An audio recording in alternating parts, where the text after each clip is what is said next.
మరి గ్రామం కాదు, మరి మండలం కాదు, నియోజకవర్గం.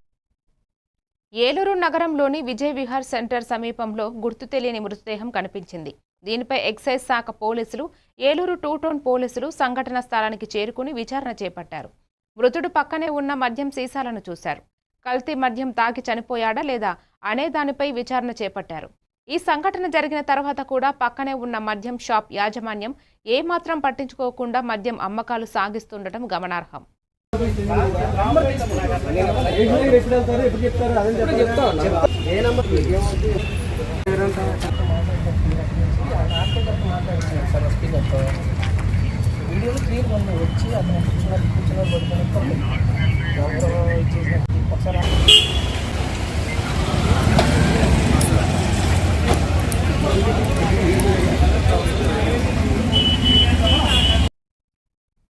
నిర్మల్ జిల్లాలో